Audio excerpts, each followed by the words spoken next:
y lo que hemos visto es que tantos años de control y vigilancia en estos corredores, en estas reservas, vemos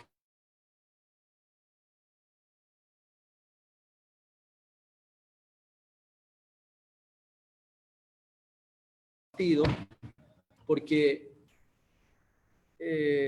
la reflexión con los APUs, con los líderes en respecto a este programa, es que quisiéramos ya dar, digamos, el siguiente paso, ¿no? O sea, que solamente los pueblos indígenas harán solamente control y vigilancia en estas reservas o en estos corredores, ¿no? Esta es una pregunta que nos hizo algún APU en la reunión, pero lo que sí queríamos plantear también era que más allá de hacer solamente control y vigilancia, necesitamos un componente de formación, sobre todo en las comunidades que colindan con estas reservas indígenas, ¿no? Y por eso también un poco queríamos plantear o estamos planteando que el enfoque territorial, el enfoque de control y vigilancia, articularlo a los programas de formación de educación intercultural bilingüe, ¿no? Porque si yo me dedico 20 años de hacer control y vigilancia sin tener identidad, sin haberme pasado un proceso de formación, de concientización, yo creo que seguramente pasaremos los otros 20 años haciendo solamente control y vigilancia, porque para nosotros, como organizaciones indígenas, va más allá, implica mucho más allá de solo hacer control y vigilancia, ¿no? Porque creemos que estos hermanos nuestros también tienen ese derecho de tomar su decisión autónoma, pero sin embargo nosotros, las comunidades que estamos colindando, también deben tener ya una especie de escuela formativa. Y otra idea, otra propuesta que estamos planteando como organización es que, ¿cómo, en qué momento What's up, niggas? What's up, niggas? What's up, niggas? hacemos que este control y vigilancia se vuelva mucho más técnico, que se vuelva como una carrera de formación, una carrera que implique mucho más allá de solamente formar, ¿no? Porque es necesario que estos trabajos que se hacen pueda tener una formación con identidad cultural hacia las reservas, ¿no? Entonces, es un poco la lógica para este año 2020. Hay muchos vacíos, lo reconocemos desde la organización regional, pero también estamos haciendo el esfuerzo para que el 2021 se pueda haber mucho más planteamientos y pueda haber mucha agenda de articulación, no solamente a nivel del Ministerio de Cultura, sino a nivel de otros aliados que puedan, digamos, acompañar estos procesos, ¿no? Nos preocupa mucho, muchas de las propuestas de reserva no hayan encaminado, no hayan tenido, digamos, un trabajo adecuado, pero también es una agenda que también en esa mea culpa hacemos nosotros, no hemos tenido un acompañamiento quizás real, ¿no? Eso es un poco algunas reflexiones que yo puedo hacer para el público, pero también seguramente reflexionando mismo, ¿no? Porque yo creo que sin reflexión real de nosotros indígenas, no se hace el siguiente paso, ¿no? Entonces,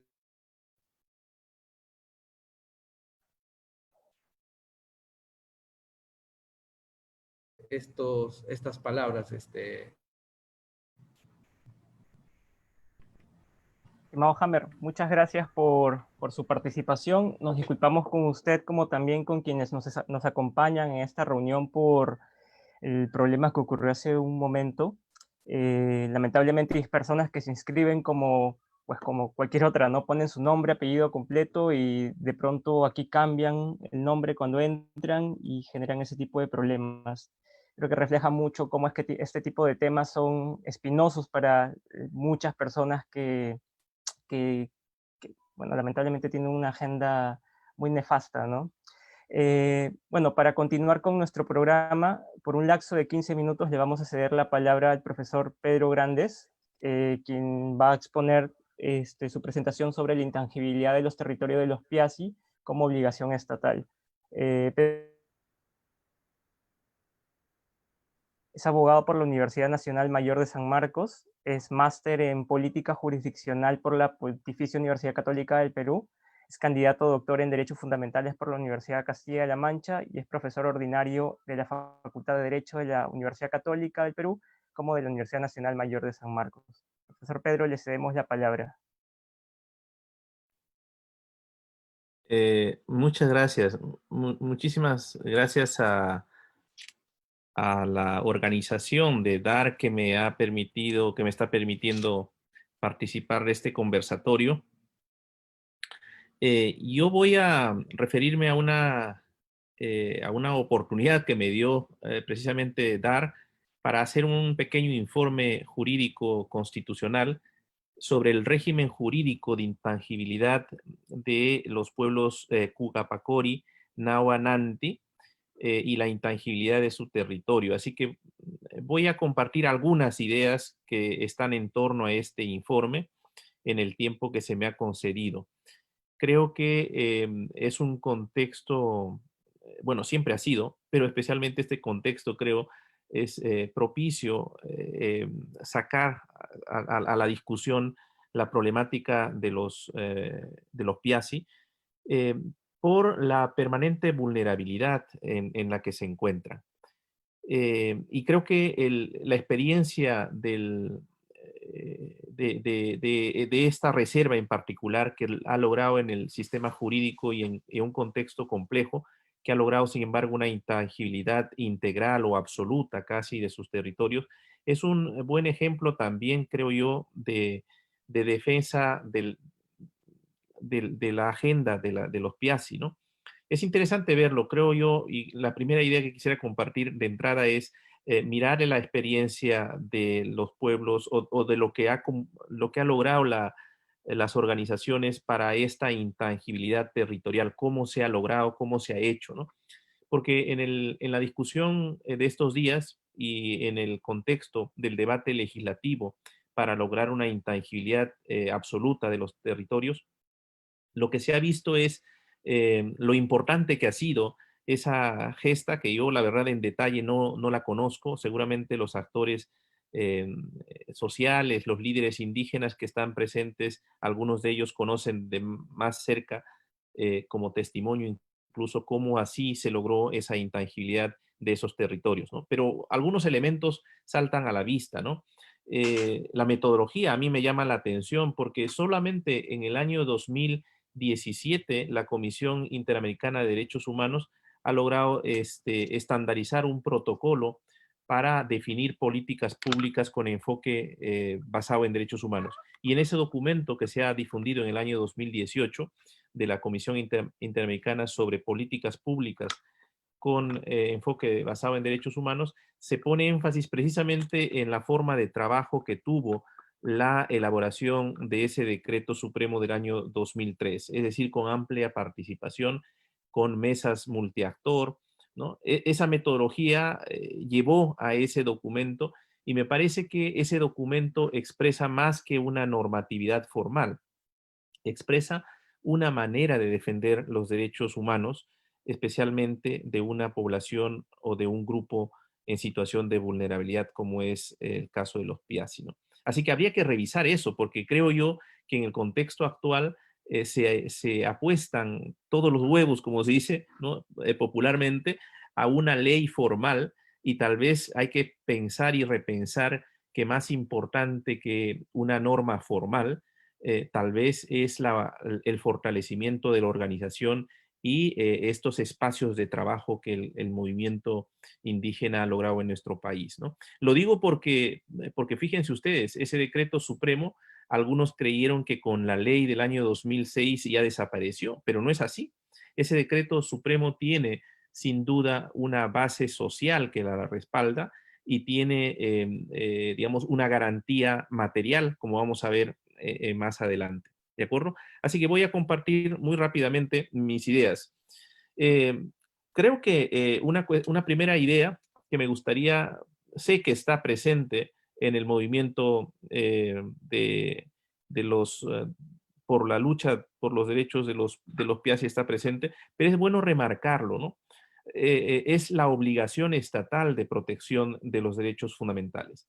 Esa obligación estatal forma parte de los compromisos del Estado peruano con la comunidad internacional. Está en el artículo 1.1, nada menos que del Pacto de San José, de la Convención Americana de Derechos Humanos. De eso estamos hablando, de obligaciones del Estado respecto a derechos humanos que tienen protección y que tienen relevancia convencional, ¿no? Esto no hay que olvidarlo, porque esas obligaciones estatales suponen exigencias también de normatividad, ¿no? Miren este caso, pude haber puesto una cantidad grande de casos de la Corte Interamericana donde se refiere a la obligación de los estados partes del pacto, ¿no? Dice, el Estado debe, ¿no? Adecuar su normativa a las particularidades propias, las características económicas y sociales, así como su situación de especial vulnerabilidad en el caso de las comunidades. Este planteamiento lo ha ampliado también la Corte y también la Comisión a través de múltiples informes. Se extiende también, obviamente, a los Piasi. No es solamente para las comunidades indígenas o para los pueblos originarios que están, digamos, integrados en los estados, sino también para los Piasi. Y el segundo artículo de la convención se refiere a la adecuación de la normativa interna a los estándares internacionales, ¿no? Esto es importante también recordarlo.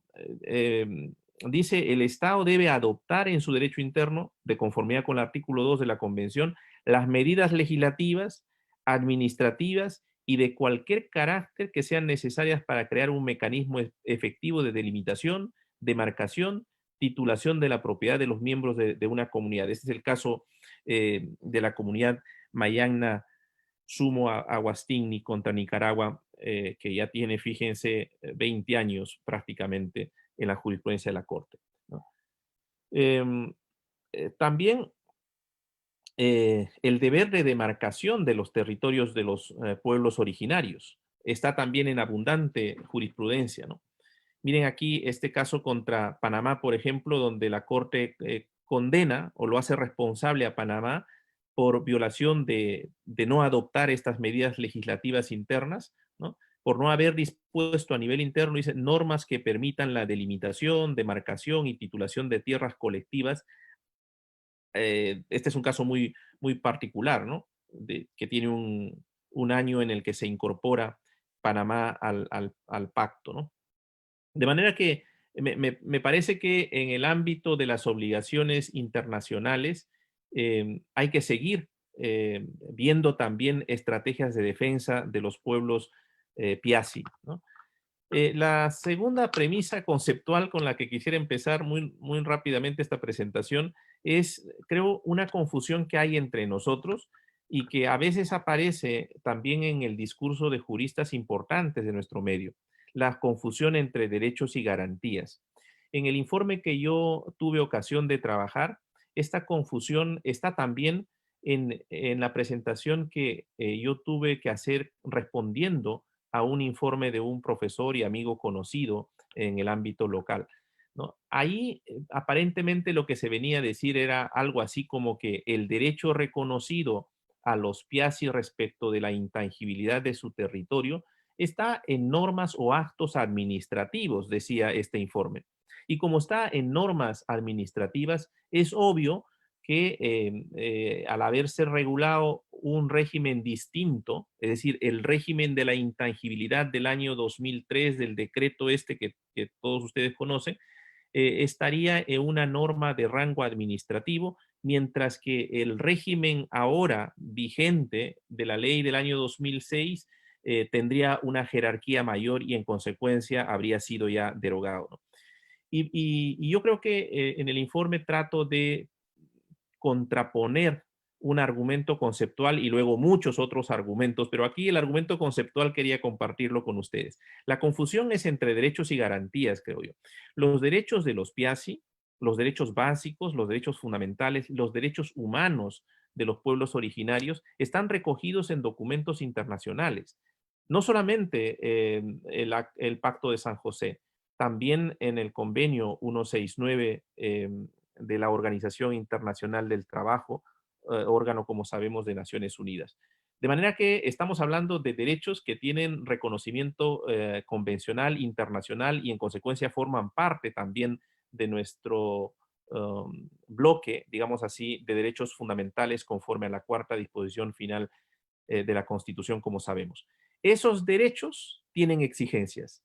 Esas exigencias que imponen esos derechos son las garantías. El que el Estado no adecúe sus garantías a las exigencias que imponen los derechos no significa de que porque cambia la ley aparentemente derogando un decreto supremo o una norma de menor jerarquía, se esfuma de pronto nuestros derechos, ¿no? No es así. Otra cosa es que el Estado sea siempre muy precario en la prestación de sus garantías. Y las garantías pueden ser garantías también normativas. Esas garantías, algunas son suficientes y en nuestro país permanentemente las garantías son insuficientes. Las garantías son las obligaciones que imponen los derechos. ¿Qué tipos de obligaciones? Y ahí hay que ver qué tipos de garantías se han venido exigiendo. En el caso de los Piazzi, en el caso de los Piazzi de estos pueblos Cugapacori, Nahuananti, en su momento, esa comisión que se conformó, esa mesa multisectorial y ese plan que duró desde la década de los 90, en realidad hasta el año 93, no es un camino fácil que ha sido, estableció a partir de datos objetivos la vulnerabilidad en la que se encontraban estos pueblos.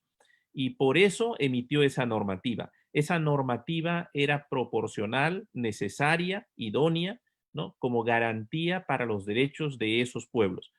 Y en consecuencia, lo que hay que preguntarnos, creo yo, inmediatamente es si la garantía normativa contenida en ese artículo 5 de la ley 28736 es compatible con los estándares internacionales.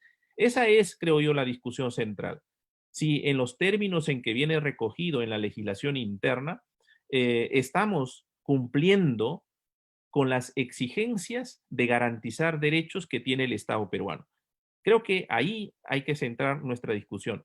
Yo en el informe, que seguramente a través de DAR se puede compartir en su momento, o si, no sé si lo han socializado, pero en el informe he desarrollado argumentos para sostener dos cosas que me gustaría simplemente mencionar.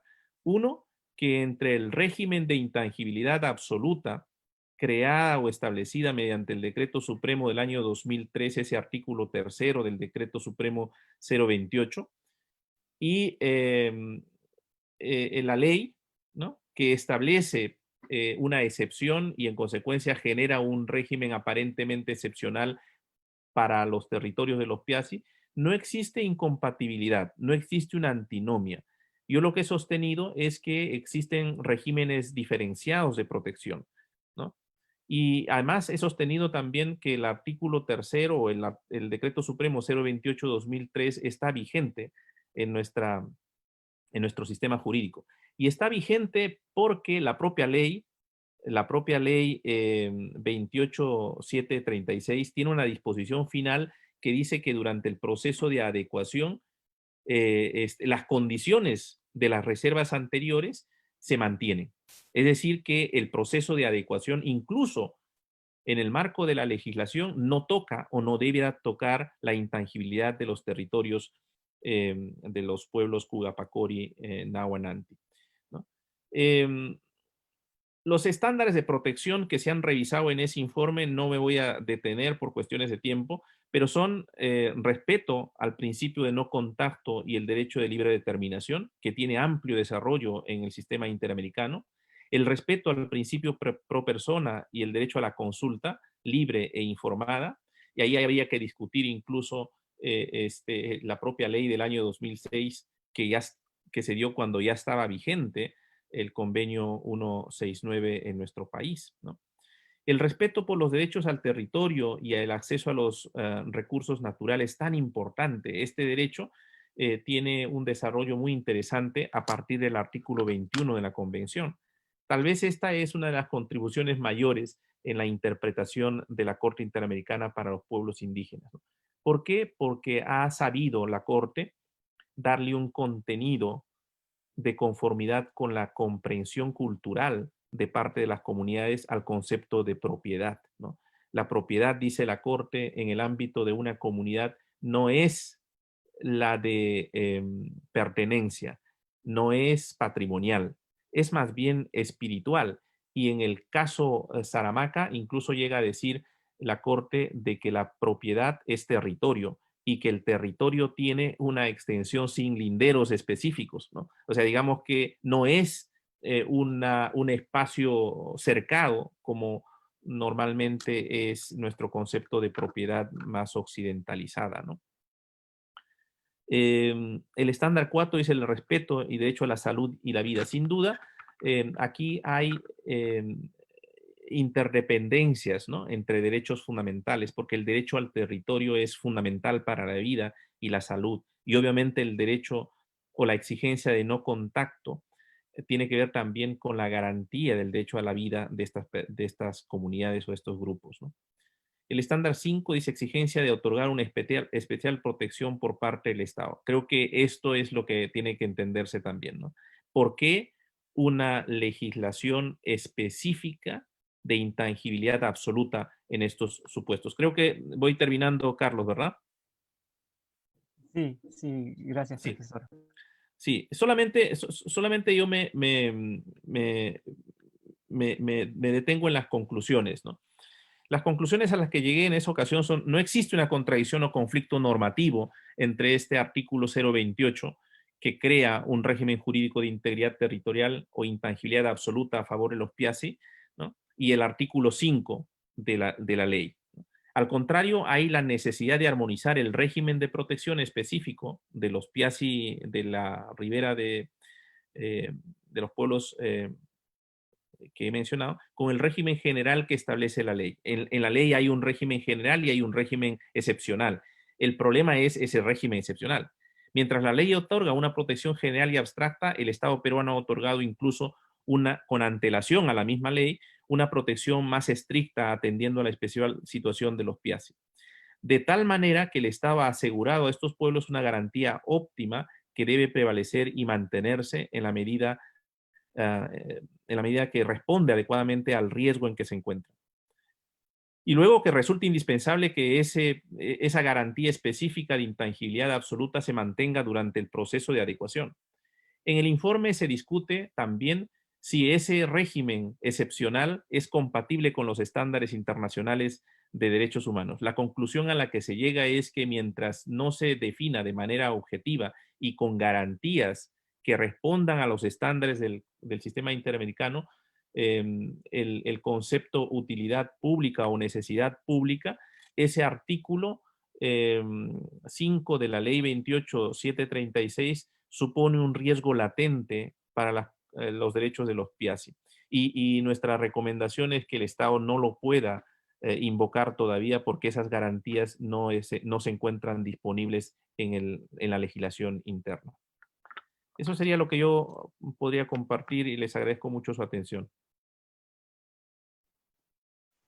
Muchas gracias, profesor Pedro, por su interesante disertación. Le recordamos a quienes nos acompañan tanto en esta sala de Zoom como en Facebook que las preguntas que deseen hacer las pueden formular en el chat bueno, y en los comentarios de Facebook, que al finalizar esta mesa las trasladaremos a nuestros ponentes.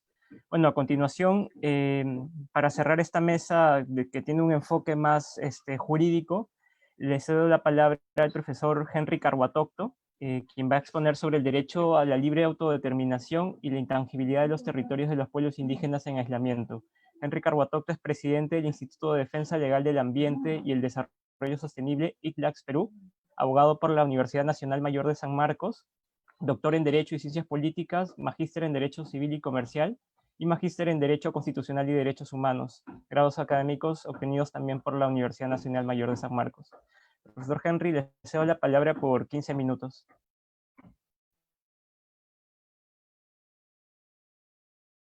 No le escuchamos, profesor Henry, está con el audio apagado. Muy bien, ahora sí, disculpen el retraso. Vamos a exponerles hoy día una fundamentación de las razones por las cuales debe mantenerse la intangibilidad de los territorios indígenas, de pueblos en aislamiento voluntario. Para ello, vamos a hacer un breve repaso, un breve recordatorio de quiénes son estos pueblos indígenas. Ahora sí, me parece que... Muy bien. Lo primero que hay que advertir es que estas poblaciones se han recluido en territorios donde hay poca intervención de la sociedad en general, como un mecanismo de supervivencia para poder mantener su cultura, sus formas de vida y su propia existencia física. En ese contexto, nos preguntamos cuál debería ser el deber del Estado peruano. ¿Respetar esta decisión o desconocerla y entrometernos en sus territorios y afectar su cultura? Esta es la gran pregunta de la mayoría de análisis que se hace sobre sus derechos. Recordemos que al no haber tenido contacto con la sociedad en general, con ustedes, conmigo, no han recibido vacunación, no han recibido mecanismos para inmunizar su organismo de enfermedades tales como gripe, sarampión, y estas enfermedades, ha demostrado el Ministerio de Salud, pueden traer su fallecimiento o graves complicaciones. Estas poblaciones, en ese sentido, carecen de inmunidad ante enfermedades como la malaria, tosferina, polio, tuberculosis, rubiola, varicela, hepatitis A y B. Hay que considerar eso cuando podamos permitir que ingresen trabajadores de empresas madereras, de empresas petroleras o actividades informales. ¿No es cierto, Joana? Así lo entendemos nosotros. ¿Quiénes son sus principales amenazas? Fundamentalmente, han sido históricamente los caucheros, los madereros, los mineros y los terroristas. Pero hoy día también lo son las actividades hidrocarburíferas. Y ya vamos a ver por qué. Hay que advertir que las reservas territoriales en el Perú actualmente son 6. La Coapacori Nahuanantis, la Murunagua, la Machcopiro, la Esconagua, la de Madre de Dios y la recientemente creada Cachibo Cacatayo. Hay que preguntarnos algo, porque este es un diálogo, no es un monólogo. ¿Ustedes cómo creen que estén pasando esta pandemia de COVID-19 estas poblaciones? ¿Están seguros como ustedes en su casa haciendo trabajo remoto y no yendo a un evento presencial? Pregúntenselo. Nosotros consideramos que en estas condiciones los peligros a estas poblaciones son mayores. Y habría que tener por eso una consideración muy especial. También hay propuestas de reserva pendientes que hay que agilizar. ¿Por qué se tiene que esperar tantos años para crear una propuesta de reserva y volverla reserva indígena? Nos preguntamos. Esa es una pregunta que tendrá que responder el Ministerio de Cultura. en su oportunidad. En su oportunidad. Una de las cosas que hay que recordar es que la protección de los pueblos en aislamiento voluntario se rigen fundamentalmente por normas de protección de salud como protección de su identidad étnica y cultural. En cuanto a las normas de protección a salud, podemos encontrar al principio de prevención y al principio de alta vulnerabilidad consagrados en las resoluciones ministeriales 797, 798, 799 del año 2007 del Ministerio de Salud, donde básicamente lo que indican es lo siguiente. Te están diciendo, básicamente, no te acerques a ellos porque podrías contagiarlos de una enfermedad que tú estás llevando, ¿sí? Ahora que nosotros no nos queremos acercar a su compañero porque les puede transmitir el COVID-19 y te pones una mascarilla y te pones un casco y 1,5 metros de distancia, ¿no? Tienes alto temor de que puedas contagiarte de COVID-19, que casi prácticamente han estado muriendo 100 personas al día y apenas ayer ha bajado esa cifra, pero así sean 60, son vidas humanas que se están perdiendo. Ahora, pónganse en el caso de estas poblaciones que no tienen ningún tipo de inmunidad. Por eso es que la clave para protegerlos es el no contacto. Porque a partir de un principio como el de alta vulnerabilidad, uno entiende que si me acerco demasiado, no solo podría enfermarlo, sino podría matarlo. Así es como lo plantea el Ministerio de Salud. El gran debate hoy día se centra en el artículo 5 de la Ley de Protección de Pueblos Indígenas u Originarios, situación de aislamiento y contacto inicial, la famosa Ley 28736. A nosotros nos parece que más allá del análisis constitucional y de convencionalidad, hay algo que nos interpele y debería ser mucho más poderoso, que es la ética ambiental. La ética con relación a la protección de estos pueblos en aislamiento voluntario y contacto inicial. Pedro, te pregunto, ¿te parece correcto que se ingrese a tu casa sin pedirte permiso y que pueda tomar algo de tu sala de mesa y me lo lleve y diga es interés nacional? Creo que no.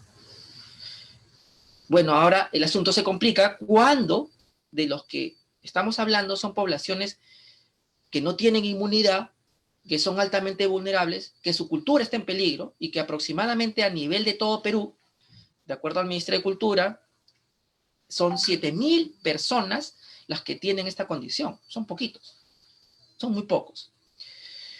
Vamos al tema de fondo, que aquí sería ¿cuál es nuestro problema con el artículo 5 de esta ley?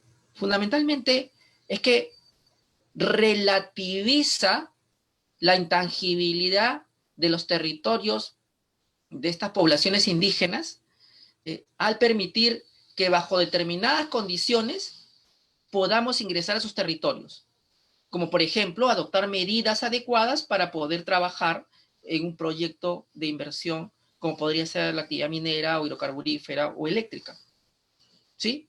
Para lo cual nomás requiero un estudio de impacto ambiental. Pero nomás requiero un estudio de impacto ambiental. ¿Qué significa eso? ¿Para qué requiere un estudio de impacto ambiental? Para cuando hay impactos significativos en el ambiente y la salud de las personas. O sea, estoy dispuesto a pagar el costo que eso implica cuando exploto gas en la reserva Coapacori-Nahuanantis. La respuesta del gobierno es sí. ¿Y cómo la descubres? Cuando aprueban un estudio de impacto ambiental que indica eso. Cuando el sector cultura le da la venia y la bendición de que la fuerza te acompañe y lo hagas perfectamente, como dice allí, bien. Pero hasta donde todos sabemos, una condición natural de los seres humanos es su falibilidad. O sea, no somos perfectos. Solo Dios es infalible. Y por lo tanto, así el estudio de impacto ambiental haya tomado todas las medidas para evitar contacto con la población aislada, pues esta podría darse. Y las consecuencias podrían ser daños irreversibles. Por eso en estos casos se aplica el principio precautorio. Precautorio porque eventualmente no sabemos los grandes impactos que vamos a generar en las personas que están allí viviendo ancestralmente, pero podrían ser irreversibles. ¿Y quién va a pagar por la enfermedad que se les ocasiona? ¿Y una vida de una de estas personas tiene un valor? ¿Se han puesto a pensar? Por eso me parece a mí que antes que un tema de orden constitucional y convencional, es un tema de orden moral y ético. Y el derecho es reflejo de esto. A mí me preocupa tener un artículo 5 de la 28736 porque habla muy mal de mi sociedad. Habla muy mal de mi sociedad porque te plantea la posibilidad de que por interés público, por utilidad nacional, por interés nacional, lo que fuere, los seres humanos seamos medios para los fines de las mayorías. Recuerden a Tocqueville. ¿Y qué entendía por la democracia? La democracia no es la dictadura de las mayorías. La democracia es otra cosa. Aquí les muestro brevemente cómo es que este artículo 5 ha sido reglamentado a lo largo de la historia de la legislación de pueblos en aislamiento voluntario, y se nota claramente las presiones que han habido. Al principio decía solamente opinión técnica de la autoridad cultura. Luego, en el 2012, se plantea, no, opinión técnica previa vinculante. O claro, siempre debió ser así, que antes no era así. No, era una opinión técnica. ¿Y qué le significaba una opinión técnica? Una opinión técnica no vinculante es aquella que yo puedo aprobar un estudio de impacto ambiental porque esta opinión no me obliga a levantar sus observaciones al 100%. Así de grave estábamos en el año 2007. En el año 2012 lo mejoramos. Decimos que la opinión técnica previa sea vinculante. Por lo tanto, el estudio de impacto ambiental que permite una actividad entre territorios de pueblos en aislamiento voluntario no se puede aprobar hasta que no se levanten estas observaciones. Pero en el 2016 hubieron presiones para que ya no se dijera que es una opinión técnica vinculante, sino opinión técnica. O sea, volvíamos al esquema anterior donde si yo quiero te hago caso y si yo quiero no te hago caso. Esto, y yo creo que acá hay que reconocer los méritos a quien le corresponde, Derecho a Ambiente y Recursos Naturales y otras organizaciones indígenas y otras entidades de la sociedad civil que pertenecen a la Coordinadora Nacional de Derechos Humanos, al grupo de pueblos indígenas, llamaron la atención. Y debido a la presión que se hizo desde el grupo de pueblos indígenas, de la Coordinadora Nacional de Derechos Humanos, así como de la crítica que hizo AIDESEP, esta norma se volvió a modificar mediante una fe de ratas, el 6 de agosto. ¡Uy, nos equivocamos! Debió decir opinión técnica previa vinculante. Y aquí yo de nuevo interpelo. Esto es cuestionable, o sea, este no es un pequeño error. Esto es una grave demostración de la falta de cuidado que tenemos con las poblaciones más vulnerables del Perú. Esto ya se supone, todos lo conocemos, solamente les voy a plantear como una idea general. Las directrices de protección para pueblos indígenas en aislamiento voluntario de la ONU establecen que tenemos que conservar territorios en los países para que puedan supervivir cultural y biológicamente estas poblaciones. Es una obligación estatal. Ahí sí, de acuerdo con Pedro, debería ser cumplida. Y más allá de los tratados, y aquí yo hablo de otro componente porque estamos muy positivizados. Si la norma no lo dice, ¿no? En el derecho internacional público también tenemos los principios y el orden público, que es jus cogens. Esta es una regla jus cogens. ¿Por qué? Porque si yo no le respeto el territorio, entonces vulnero su derecho a la identidad cultural y vulnero su derecho a la salud y vulnero su derecho a la vida. Están unidos. Sin territorio seguro, no hay vida ni cultura posible.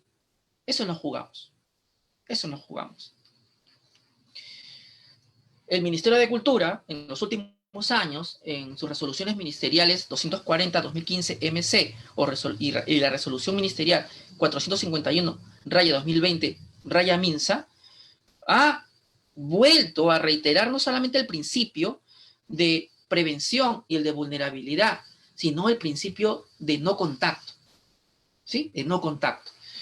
Pero también el de pro hominem, el de autodeterminación y acción sin daño. No hay tiempo para explicar cada uno de ellos, pero lo que quiero decirles es, a veces las normas no son lo que nos falta, sino la voluntad política. Y además, una cosa que Hannah Arendt, en una de sus obras más importantes, como es Eichmann en Jerusalén, decía, la banalización del mal, ¿no? ¿Y qué significa esto vinculado a esto? Que muchas veces se banaliza el derecho indígena porque estos principios en la práctica no se concretan más que en el texto impreso y no se hacen realidad, porque si se cumplieran, no tendríamos los conflictos que tenemos hoy día y la desprotección que tienen. Y vamos a ver cuáles. Ya se ha explicado hasta la saciedad y la evolución de las normas de los pueblos en aislamiento voluntario. Como tengo 15 minutos nada más, no puedo detallarlos, pero yo les voy a hacer una pregunta y que ustedes se respondan en el chat, ¿no? Antes que entre el troll que empieza a decir cosas extrañas que seguramente a él le gustan bastante y no quiere decirlo en público. Hay que tener cuidado con estas formas de impedir la libre expresión de los indígenas. A él le han hecho eso, ¿no? A él le han hecho eso. Ustedes se dan cuenta cómo quieren acallar a los pueblos indígenas, incluso los que están plenamente articulados con nosotros. Ahora con estas normas que no protegen a los pueblos en aislamiento voluntario, cómo irrespetan también a las poblaciones indígenas. Hay que reflexionar. En este momento nos hemos dado cuenta de cuánto respetamos a las poblaciones indígenas. Por eso es que quede grabado este evento bochornoso, porque es una demostración de la sociedad en la que vivimos. Siempre interpelamos al Estado, interpelemos a la sociedad que permite esto, que permite y no debería permitir. Volviendo al tema de fondo, uno de los temas fundamentales que nos tenemos que preguntar es, en realidad los reconocimientos de reservas indígenas o reservas territoriales, como quiera llamarlas usted, ¿están allí naciendo los derechos de estas poblaciones indígenas? ¿O son actos declarativos? Me explico. En realidad, el que yo sea ser humano y tenga derechos, me lo tiene que reconocer el Estado, y si no, no tengo esos derechos a la vida, a la salud, a mi cultura. Piénsenlo. Si lo piensan bien, en realidad no tendríamos que discutir cuándo se creó una reserva y si fue antes del lote de hidrocarburos o si fue antes de la concesión. Porque está claro que si yo me hago esa pregunta, estoy en un esquema bajo el cual agarro mi Leviatán y le creo a este muchacho y el Estado me entregó derechos. No, él mismo dice, mi estimado Thomas Hobbes, él mismo dice que nosotros somos los que les damos parte de nuestras libertades al Estado para que me proteja. Pero si esta ficción no se cumple y aparentemente lo que está ocurriendo es que yo a partir del reconocimiento respeto los derechos de los pueblos en aislamiento voluntario, entonces ya me equivoqué de esquema de teoría del Estado. Porque el Estado no está para violar derechos fundamentales, está para declararlos, no para constituirnos. Eso es lo que le interpela. O sea, el caso de pueblos en aislamiento voluntario es una serie de cuestionamiento a la democracia peruana. No estamos hablando de los pueblos indígenas en aislamiento voluntario, estamos hablando de la teoría de derechos humanos, de los principios fundantes del jus cogens. Por eso me preocupa que lo normalicemos. Foucault, ¿no? Foucault, normalizamos esta situación en la cual, a partir de que te reconozco como reserva, te reconozco tu intangibilidad, tus derechos. ¿En qué estado estamos viviendo?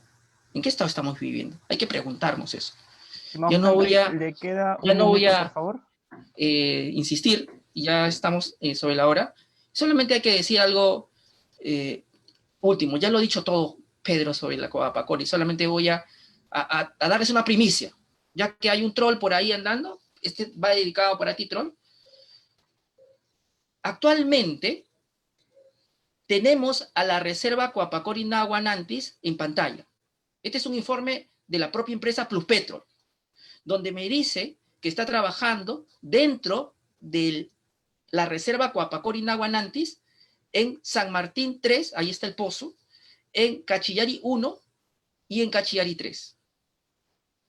Esto no es culpa de la empresa, es culpa de un Estado que no fijó reglas claras y que debió no permitir ingreso de trabajadores, de actividad extractiva, porque va a generar y está generando una vulneración, primero, al derecho al territorio, ya están adentro.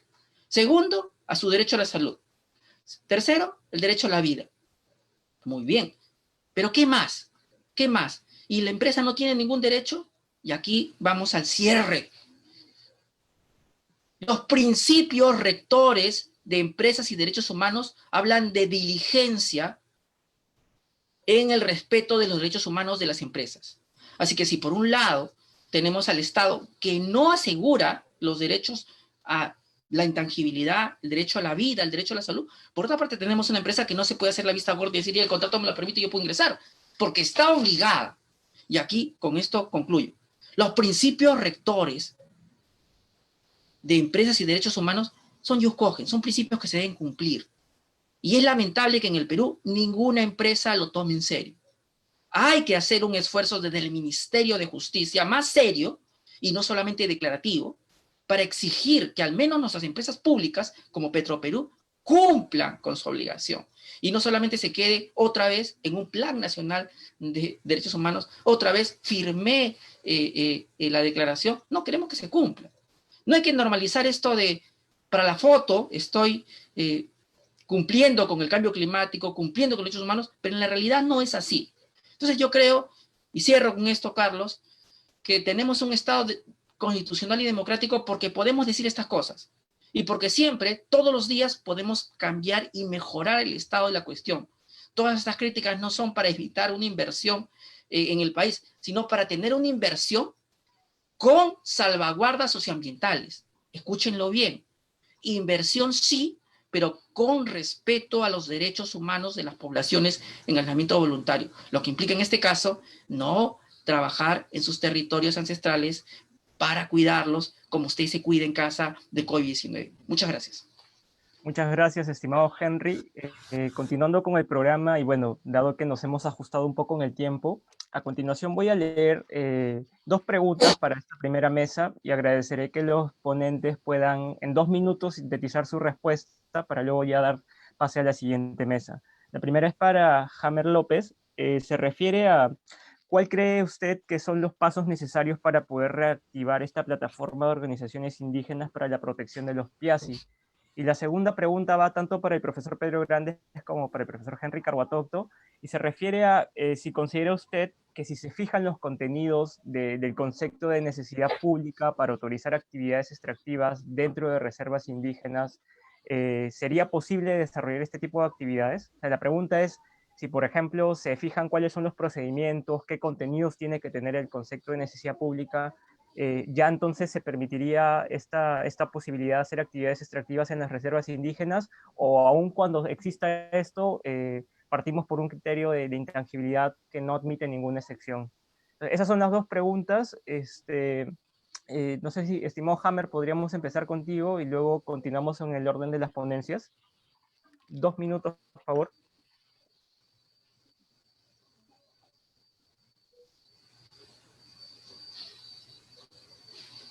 Hammer, ¿tienes el audio apagado?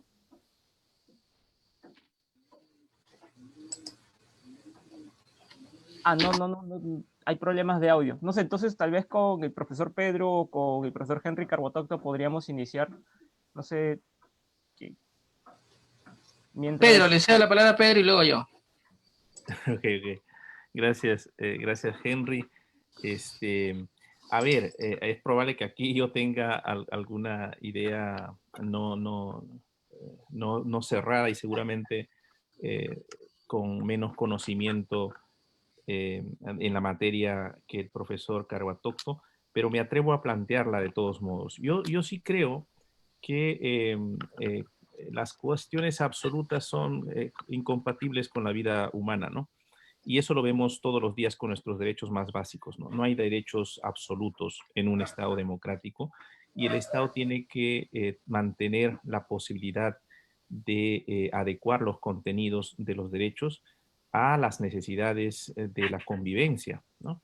Y me parece que lo que ojalá podamos en algún momento ir a una reforma constitucional, por ejemplo, donde estoy pensando en los pueblos indígenas, por ejemplo, puedan tener una participación en las utilidades de las industrias extractivas como ocurre en otros contextos, por ejemplo.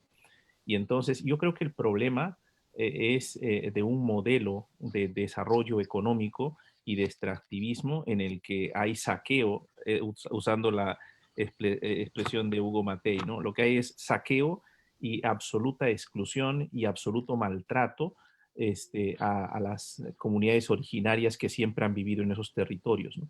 Yo también he estado reflexionando sobre si la idea de pueblo en aislamiento voluntario supone una absoluta inacción por parte del Estado, es decir, si solamente es un no contacto, ¿no? O si podríamos en el futuro pensar en que tenemos más conocimiento de sus formas de vida y les abrimos también a estos pueblos la posibilidad de incorporarse en otras dinámicas, ¿no? Repito, en esto yo no tengo ideas acabadas, tengo tal vez eh, algún conocimiento práctico también. Cuando uno va, por ejemplo, a las comunidades que ya tienen contacto inicial cercanas a Iquitos, se da cuenta del terrible olvido, del abandono, de la precariedad de la vida, ¿no? Yo no creo que estas comunidades voluntariamente quieran vivir en esa situación de precariedad, ¿no? Si les damos la posibilidad del acceso a la cultura, al conocimiento, ¿no? Sin duda, mejoraría sus condiciones de vida también. Y cuando eso pase y cuando la humanidad se dé cuenta de que los recursos son instrumentos para mejorar nuestra convivencia, yo no cerraría la posibilidad de que se desarrollen actividades incluso extractivas en el momento en el que tengamos tecnología y conocimiento para garantizar mejor la vida de las comunidades, ¿no? Eso sería mi comentario así muy general. Muchas gracias, profesor Pedro. Comentarle también a nuestros asistentes que el informe jurídico que mencionó el profesor sí se ha difundido en redes, está en el enlace un enlace en el chat, ahí pueden encontrarlo para que puedan revisarlo. Profesor Henry, 2 minutos, por favor, para poder responder la pregunta. Le cedo la palabra. Muy bien. Ya prácticamente ya lo dijo todo Pedro, pero me parece que rápidamente podríamos decir que coincidimos y nunca hemos dicho que los derechos son absolutos. Creemos como Robert Alexis que tiene que haber una ponderación en el ejercicio de los derechos.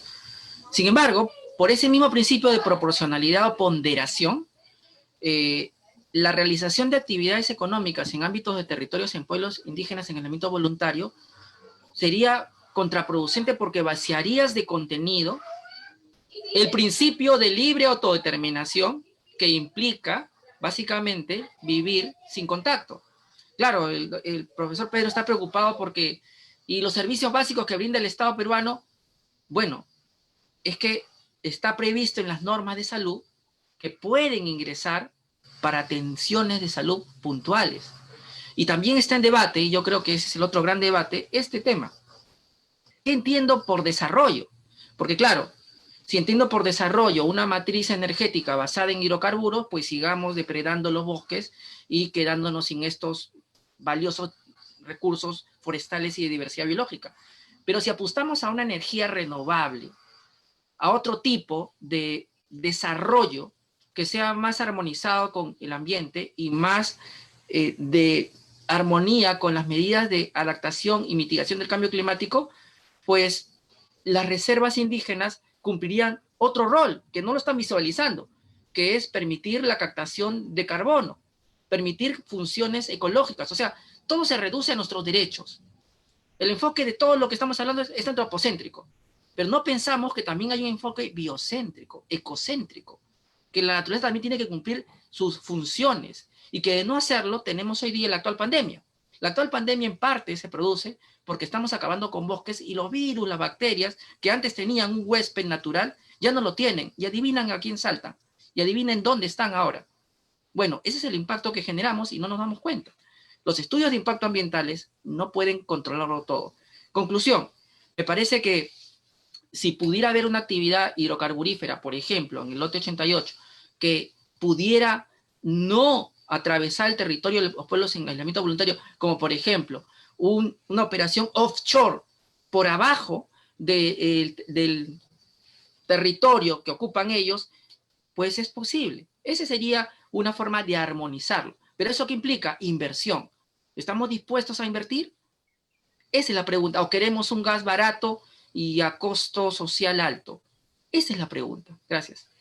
Muchas gracias, estimado Henry, estimado profesor Pedro. Hammer, ¿pudiste solucionar? Sí, perfecto, te escuchamos.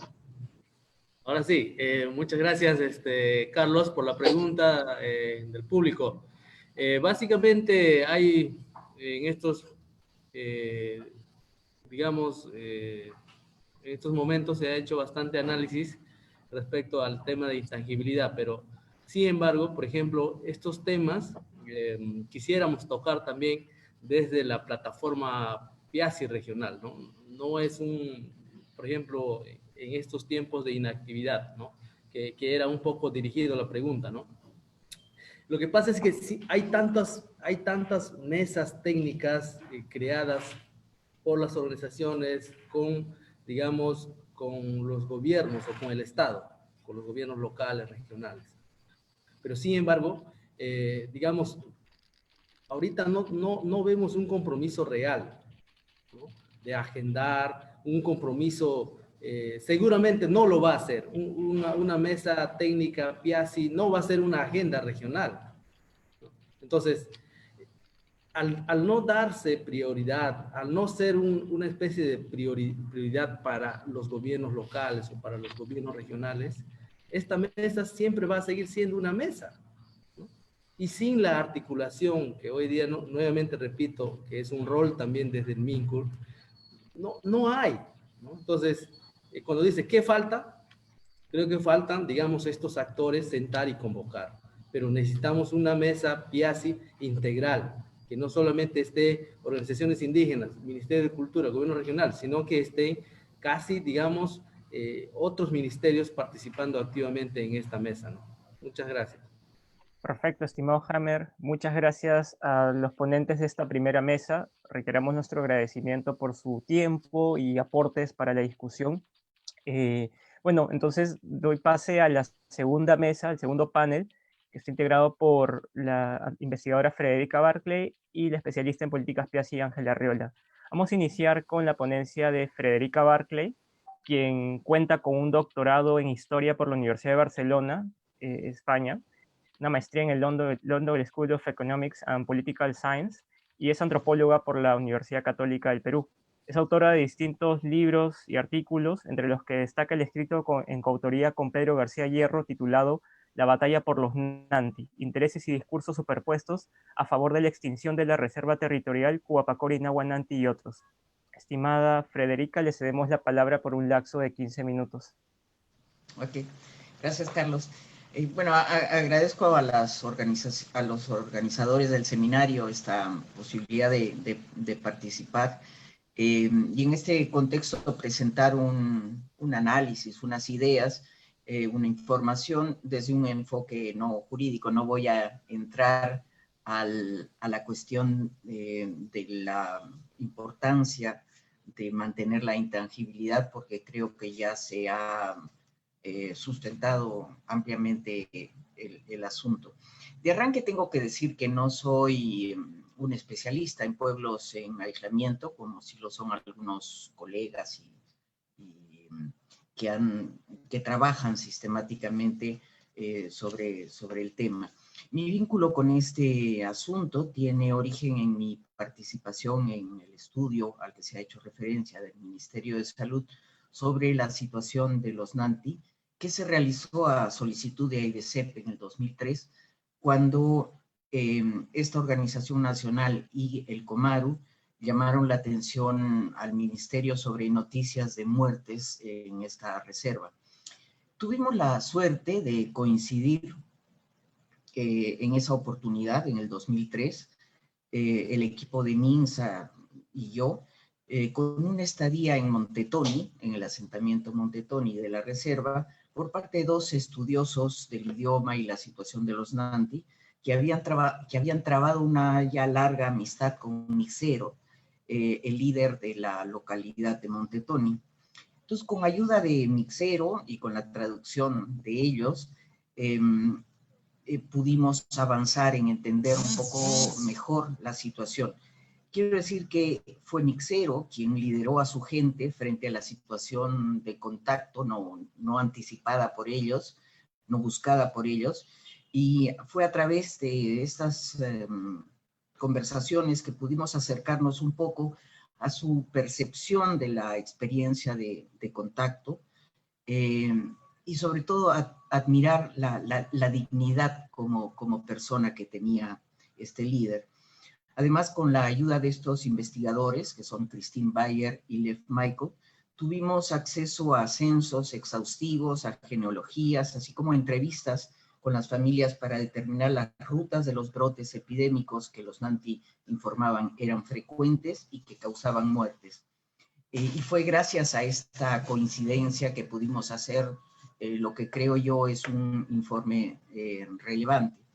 El gran mérito de este estudio de MINSA del 2003, que se publicó bajo el título de Pueblos en situación de extrema vulnerabilidad, fue en primer lugar poder documentar fehacientemente los frecuentes brotes epidémicos de enfermedades respiratorias y diarreicas agudas y su impacto en la estructura demográfica, su incidencia en la mortalidad de los Nanti, y también asociar esta alta incidencia, esta frecuencia de brotes epidémicos que los afectaban de una manera tan traumática a la recurrencia, esta recurrencia asociarla a la alta incidencia de anemia. También fue relevante poder asociar esos brotes a las curvas epidemiológicas del ámbito regional, donde estas continuas epidemias se originaban. Cabe señalar que se trataba de la época en que el proyecto Camisea se hallaba en construcción, es decir, había mucha movilización de gente en la cuenca del Urubamba. De otro lado, llevando a cabo una exhaustiva revisión de informes y documentos referidos a contactos históricos y contemporáneos con pueblos en aislamiento, pudimos establecer que la falta de inmunidad ante determinados virus y bacterias se extiende mínimamente por 3 o 4 generaciones. Es decir, que no se trata solamente de que estén protegidos por una vacuna, sino que a pesar de que estén vacunados, el impacto de esas enfermedades es mucho más fuerte que el que tengo yo, que también estoy vacunada. Yo tengo una protección contra el sarampión, que hace que si me da sarampión no me mate, no solo porque mis padres pudieron vacunarme, sino porque varias generaciones de mis antepasados ya experimentaron el sarampión. Es decir, no basta con vacunar, no basta con que los que entran estén vacunados, porque esa protección se adquiere recién con varias generaciones. Los reportes de los misioneros de los siglos XVI al XX corroboran esto una y otra vez. Pudimos también corroborar que hay un tamaño poblacional por debajo del cual rara vez un pueblo puede continuar existiendo como una sociedad. Así quedó firmemente establecido que la situación de los Nanti y otros pueblos en aislamiento debe ser caracterizada como de extrema vulnerabilidad. Y no es que no se supiera, de hecho, hacía casi 15 años para ese momento que CEDI había solicitado el establecimiento de una reserva del Estado precisamente para esta población. Se conocían los riesgos de alta mortalidad en el contacto, como el caso de los vecinos de los Nanti, los Nahua o Yora. AIDC, como nos ha relatado el representante de OERAU, había solicitado que se establecieran, ya lo había hecho, se establecieran varias reservas y se mantenían vigilantes a lo que ocurría con los pueblos en aislamiento. La FENAMAT llevaba bastante tiempo luchando por la protección de sus parientes amenazados por el avance de las fronteras extractivas en Madre de Dios. Y Beatriz Huertas había publicado un libro que había sistematizado esta situación y había llamado la atención sobre la importancia de entender el asunto de los pueblos en aislamiento a la luz de derechos. Y por último, hasta el Estado peruano había empezado a prestar atención a la protección a los pueblos en aislamiento. No era pues una novedad decir que la población era vulnerable. La diferencia, la gracia de este informe del Ministerio de Salud estaba en que, gracias a la documentación aportada por el estudio, fue el propio Estado peruano quien reconoció esa condición de extrema vulnerabilidad.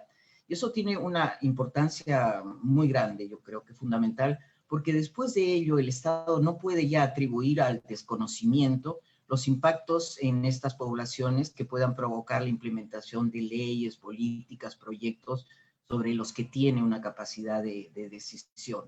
Y incluso no puede omitir su acción porque ya sabe que eso esa realidad, ese peligro que corren los pueblos en aislamiento. Fue poco más tarde de este primer estudio del MINSA que se promulgó la Ley para la Protección de Pueblos Indígenas Originarios, a la que se han referido los anteriores participantes, y mencionando cómo se le sacó la vuelta, cómo se...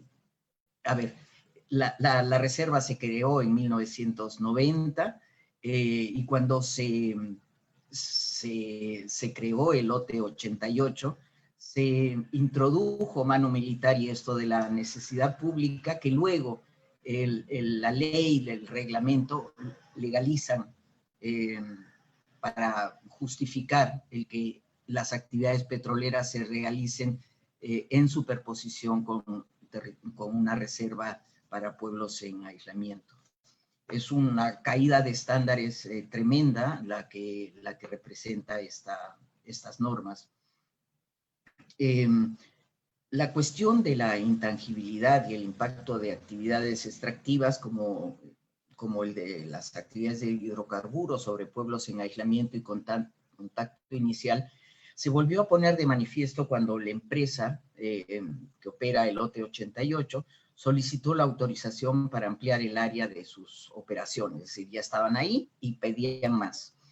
Y al mismo tiempo se puso de manifiesto en ese mismo momento el interés de diversos actores por crear condiciones para que el régimen de reserva revirtiera al dominio del Estado, tomando en cuenta que la titulación de comunidades no interrumpe esa posibilidad de ampliación de actividades de exploración y explotación de hidrocarburos. Sabemos por lo pronto que la consulta, dicen, no implica un veto. Esta intervención de diversos actores bajo la falda de Pluspetrol, a lo que se refiere el informe que Pedro García Hierro y yo publicamos en el 2014 bajo este título de la batalla por los Nanti. Y esta situación observada a raíz de un nuevo ingreso que hice en el 2013, permite introducir una dimensión, digamos, no sanitaria de la vulnerabilidad de los pueblos en aislamiento. Precisamente porque se puso en evidencia que estas acciones concertadas por diversos actores lo que querían era intervenir socialmente, aprovechando la vulnerabilidad de estos pueblos. Un pueblo en aislamiento voluntario o en contacto inicial, para el caso, no conoce de qué se trata el ordenamiento estatal, no conoce realmente cómo funciona la economía, no conoce los términos del valor de cambio en esas economías, etc. Rechazan el contacto o buscan limitarlo, principalmente por experiencias pasadas, experiencias adquiridas en los violentos frentes de contacto, como los que experimentaron antes y después de la era del caucho, pero el contacto entraña una compleja red de relacionamientos, muchas veces surgida de estos eventos traumáticos de orden sanitario, que dejan a esas poblaciones en una situación realmente de completa indefensión cultural. Frente a ese otro, con todo el poder, incluso el poder de que ellos tienen medicamentos para responder a las situaciones de emergencia sanitaria que se presenten. Debe quedar claro que no es porque hayan entablado relaciones con agentes externos que dejen de ser vulnerables, y no es porque hayan aceptado unas relaciones que dejen de ser vulnerables en términos culturales. No es porque usen pantalones, camisas o zapatos que ya no sean vulnerables. Son vulnerables culturalmente y son vulnerables en términos sanitarios y de salud, porque ya sabemos que esta inmunidad se adquiere con el tiempo. De hecho, gracias a esa vulnerabilidad, los Nanti recibieron un acoso por parte de varios actores, incluyendo sus vecinos, para tratar de convencerlos de que si los Nanti trataban de mantener a raya ese contacto, es limitarlo en lo posible, estarían condenados a mantener su condición de salvajes, que nunca serían propietarios, y que en cambio si cedían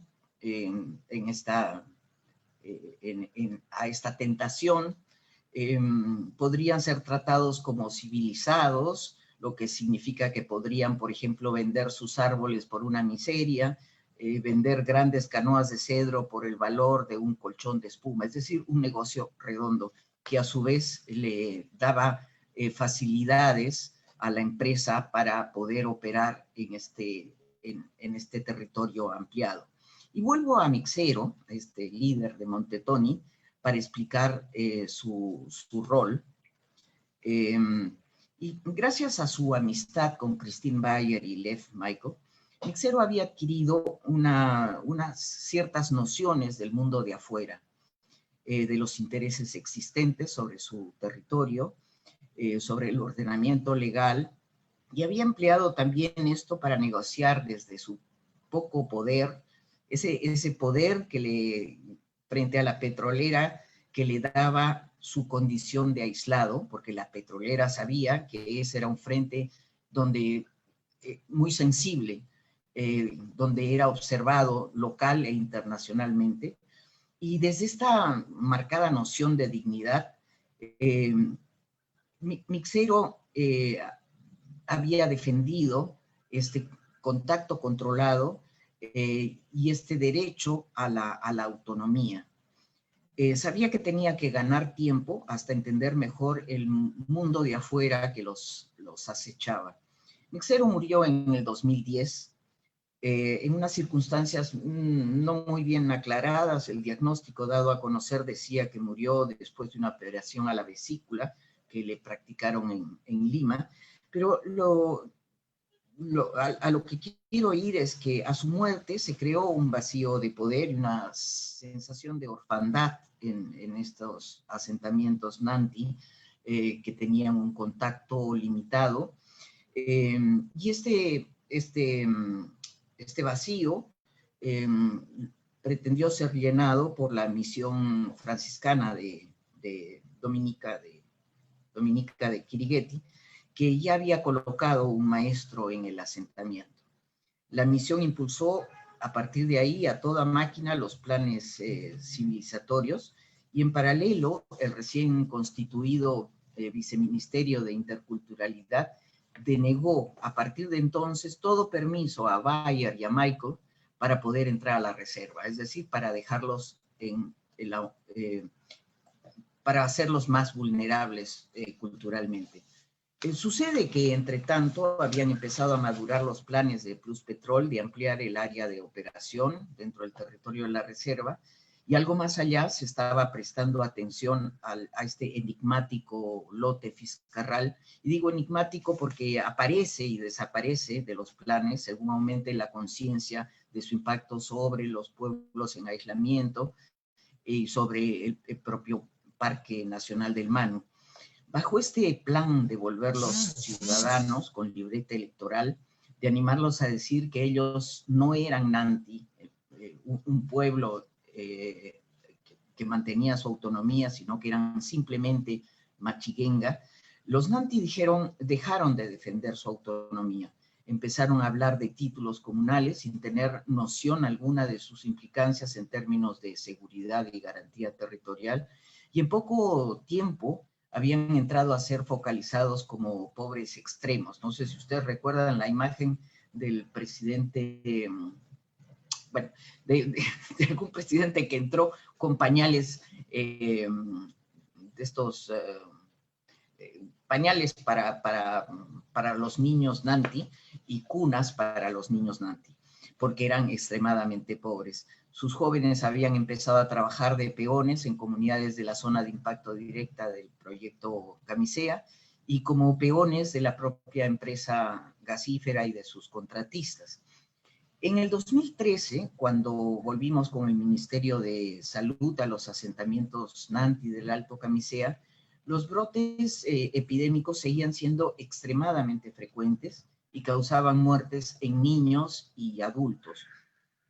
El establecimiento de un puesto de salud había permitido una más pronta atención y una menor letalidad de los brotes, es decir, menos personas morían por las infecciones agudas, pero seguían enfermando fuertemente.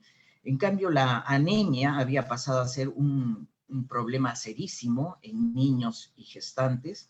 Había muchos casos de tuberculosis que antes no existían, casos de hepatitis B y hasta enfermedades de transmisión sexual que replicaban el patrón que se había desarrollado en el Bajo Urubamba a raíz de la construcción del proyecto Camisea. Pretender que la vulnerabilidad desaparece porque se entregan documentos de identidad, que la gente empieza a conocer el dinero o que lo tiene, aprende un poco más de castellano y que abandona su dignidad, es una quimera. Pretender que porque el Ministerio de Interculturalidad los categorice como personas en contacto inicial o los gradúe como civilizados, hace que la imposición de nuevas actividades extractivas no represente riesgos como pueblos y como personas. Y esto es tentar el etnocidio y, quién sabe, el genocidio a sabiendas, porque el Estado es quien llevó a cabo este estudio que estableció la vulnerabilidad. Aquí quiero referirme a algo que no ha sido abordado por quienes han analizado el tema de la ley del 2006, y es que esta ley lo que crea son categorías, es decir, ya no son pueblos, sino son una categoría, y es el Estado el que dice, bueno, ya te gradué, te he convertido en no aislado, te he convertido te he dejado de considerar no contactado, y entonces ya puedo proceder contigo como yo quiero, no como tú quieres. Y es claro que para eso, en el caso de la reserva de Cugapacori Nahuananti, un conjunto de actores con intereses de librar de restricciones a la reserva se han cuidado de asegurar de señalar que este pueblo no está en riesgo porque el pueblo Matsiganga tiene bastante población, es decir, ya no son un sujeto al que hay que proteger, sino son unos cuantos de unos cuantos. Es un asunto, como ha señalado Henry, un asunto moral y es un asunto de derechos. Yo espero haber contribuido a entender un poco mejor la importancia de la intangibilidad y las consecuencias de que no se respete. Gracias. Muchas gracias, estimada Federica, por su interesante reflexión a propósito del caso de los Nanti. Recordamos al público que las preguntas las pueden ir incluyendo en el chat. Y bueno, y doy pase a nuestra última ponente, que es Ángela Arriola, quien es antropóloga y especialista en políticas Piasi. Actualmente es consultora externa para Land is Life. Ha sido coordinadora técnica del Programa Nacional de Pueblos en Aislamiento y Contacto Inicial de la Organización Indígena Nacional AIDESEP, y años anteriores ha colaborado con diferentes instituciones estatales, como la Defensoría del Pueblo y el Ministerio de Culturas, en áreas también vinculadas a la protección de los derechos de los pueblos indígenas. Estimada Ángela, deseo la palabra también. Muchas gracias. Muchas gracias, Carlos. Gracias a todos y agradeciendo también la invitación. A mí me convocan para poder comentar un poco sobre lo que son las amenazas latentes en contra de la supervivencia de los Piasi. Bien, en ese sentido, como todos lo han mencionado en las ponencias anteriores, el tema de la vulnerabilidad para pueblos en aislamiento y contacto inicial tiene un enfoque multidimensional, ¿no? Y está vigente, se debe de entender con las diferentes características que van surgiendo en esta necesidad de supervivencia, ¿no? Las amenazas para los pueblos en situación de aislamiento se incrementan cada vez más, ¿no? Enfocarme en hechos que ya son muy conocidos, como las invasiones, las superposiciones en sus territorios, ¿no? De cuestiones identificadas, de hechos que pueden ser los incendios forestales, las actividades ilegales, ¿no? El narcotráfico, la tala ilegal, todo lo que conllevan estas actividades en las reservas territoriales, las reservas indígenas, las áreas naturales protegidas, donde también son territorios de pueblos en aislamiento y contacto inicial, ¿no? Los intereses económicos sobre sus territorios es una de las amenazas con las que venimos lidiando siempre, y es uno de los motivos por los que se necesitan fortalecer mejor los mecanismos de protección. Intereses económicos tanto a nivel legal o ilegal, ¿no? Las actuaciones del Estado también entran en la lista de estas posibles amenazas. En el Ejecutivo, en todos los niveles del Ejecutivo, no solo en un sector, las municipalidades, ¿no? Los gobiernos regionales tienen muchas responsabilidades también dentro de sus actuaciones y de lo que puede convertirse o no en una amenaza para la vida de los pueblos en aislamiento y contacto inicial. Yo quisiera enfocarme un poco más en la parte de políticas públicas para pueblos en aislamiento, invitar a un análisis y un debate, porque no existen cuestiones completamente definidas en esto, pero llevar un poco el foco a lo que es el reconocimiento de los pueblos en aislamiento y contacto inicial, ¿no? Las acciones para la protección, lo que es territorios compartidos y los procesos participativos, y la institucionalidad de la agenda indígena. Esos 4 puntos que están muy ligados a la gestión pública, que podrían darnos algunas pautas sobre qué cuestiones mejorar o de qué manera podemos hacer que esto funcione de manera positiva para la protección de los derechos de estos pueblos. En lo que es reconocimiento de pueblos y sus territorios, como bien se mencionaba, el APU de Oraú lo mencionó y los otros compañeros igual, hay una demora grande en lo que es el reconocer los derechos territoriales de estos pueblos, reconocer a los mismos pueblos, ¿no? Han pasado más de 18 años que no se ha creado una sola reserva indígena o una reserva territorial más en el Perú. De las 5 creadas, la última ha sido el 2002, a pesar de que existen otras 5 propuestas de reservas indígenas que están pendientes, ¿no? de atención y de creación, y una última que se ha agregado hace poco en la frontera con Colombia.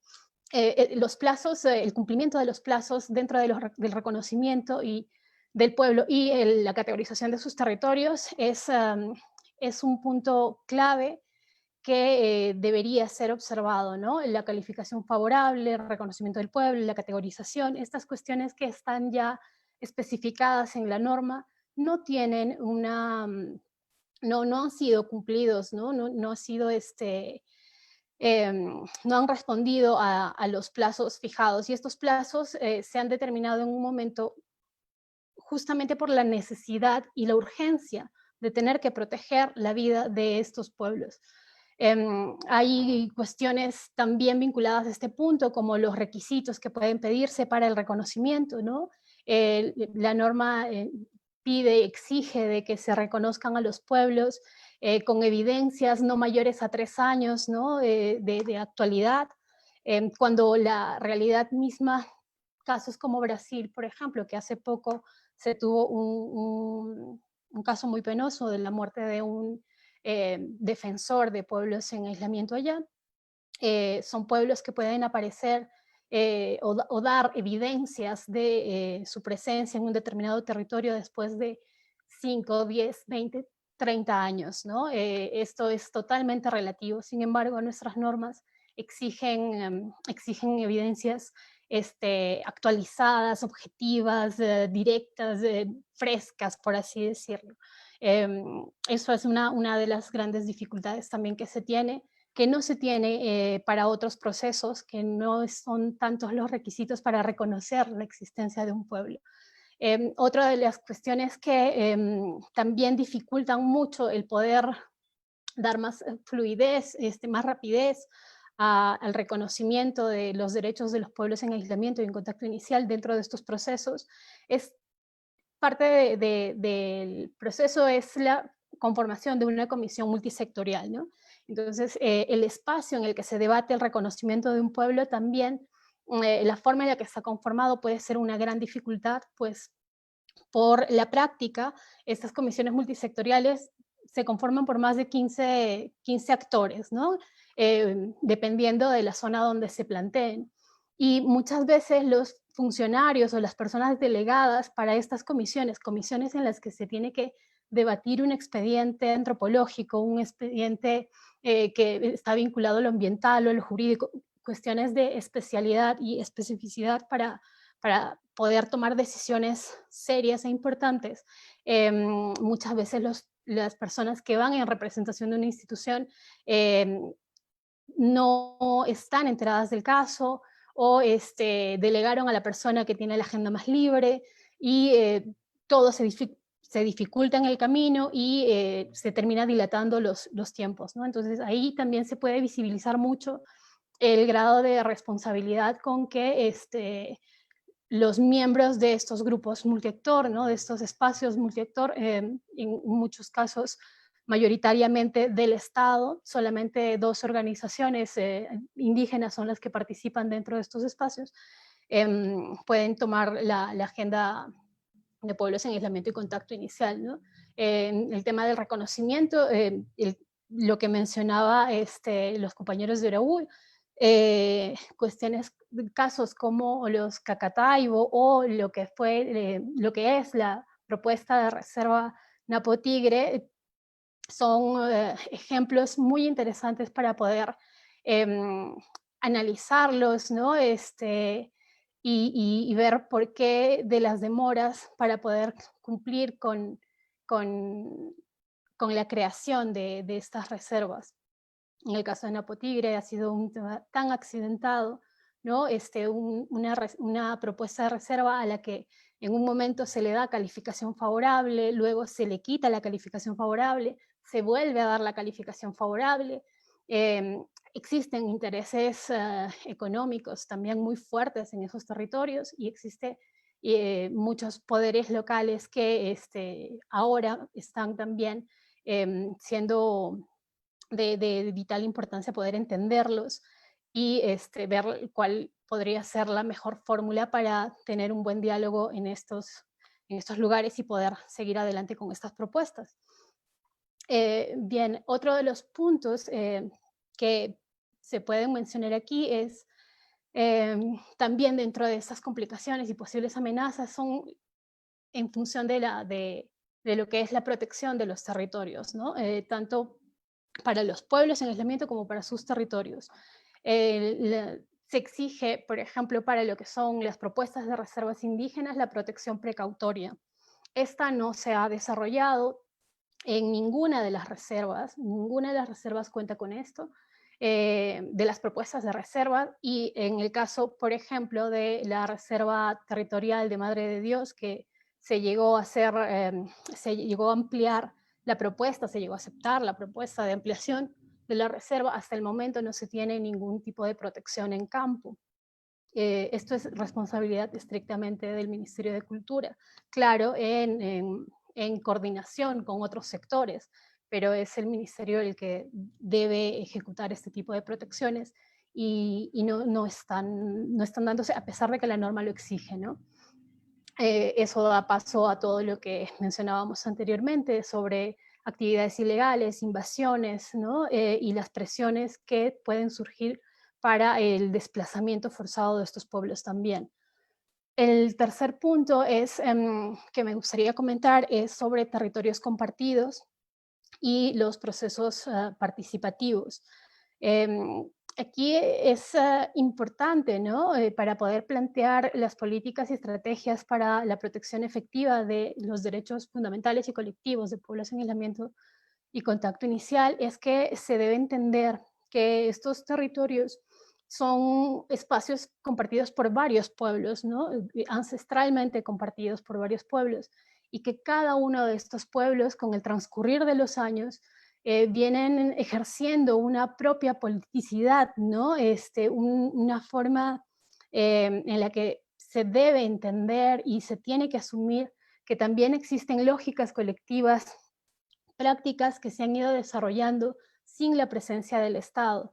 Y cuando se hace presente, cuando el Estado se hace presente, muchas veces para lo que es pueblos indígenas y pueblos en contacto inicial en particular, el Estado se presenta exigiendo, ¿no?, que estas poblaciones adopten las estructuras del Estado para que puedan ser atendidos, ¿no? Lo mencionaba Flicka Berkeley hace un momento, con esta exigencia por parte del Estado para que renuncien a estas autonomías, porque el Estado, a pesar de que por el convenio 169 y por las propias normas y los propios discursos oficiales, se dice no ser ya de una política asimilacionista, en la práctica considero que en muchas ocasiones se sigue teniendo este enfoque, ¿no? Se sigue intentando hacer que todos se adecúen a las estructuras estatales,